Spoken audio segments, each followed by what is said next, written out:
Most people think billionaires are lucky. Some think they are born different. Others believe they simply work harder. But what if the truth is more uncomfortable than that? What if billionaires don't just work harder? They think differently. Today we're not talking about motivation. We're stepping inside the mental operating system of the top 1%. First principles thinking. Billionaires do not copy trends. They question assumptions. This way of thinking is often called first principles thinking, a method famously used by innovators like Elon Musk. Instead of asking, "How do I compete?"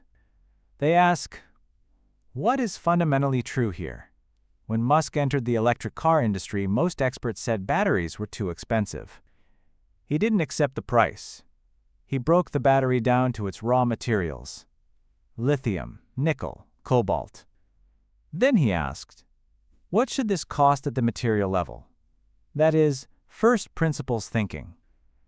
Entrepreneurs often operate from analogy, copying competitors.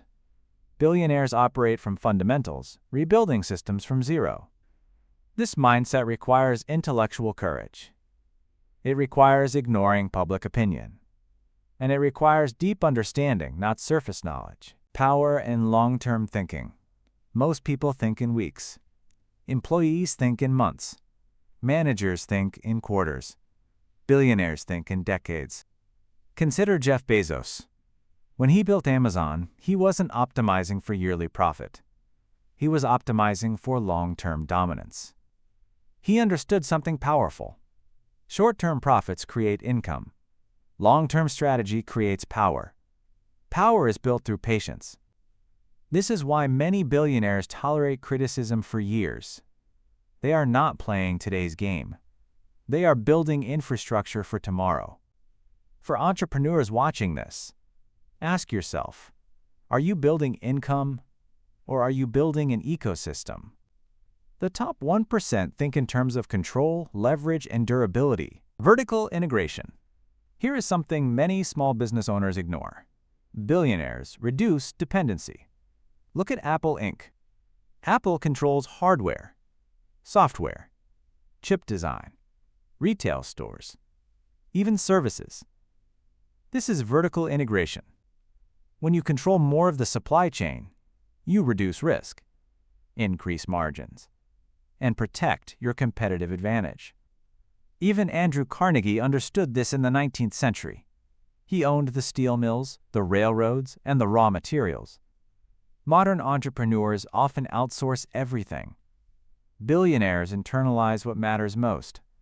They don't ask, "How can I make quick profit?" They ask, "How can I control the system?" Control builds stability. Stability builds wealth. Thinking pattern of the top 1%. Let's simplify the billionaire mental framework. 1. They think in systems, not tasks. 2. They measure leverage, not effort. 3. They calculate downside before chasing upside. 4. They detach emotions from decisions. Study leaders like Warren Buffett. He doesn't react emotionally to market crashes. He waits. He analyzes. He acts when probability favors him. Billionaires are not gamblers. They are strategic thinkers with asymmetric bets. They ask, what is the long-term advantage? Where is the leverage? What is the worst-case scenario? Can this compound? This is not about hustle. It is about mental discipline. The difference between average and extraordinary is not effort. It is perspective. The billionaire mindset is not about money. It is about clarity, control, and long-term vision. If you want to build real wealth, stop thinking like an employee. Stop reacting to trends. Start thinking in systems. Start thinking in decades. Because the top 1% don't chase success. They design it. This is Business World. If you value strategic thinking over motivation, subscribe. Because here, we don't chase noise. We study power.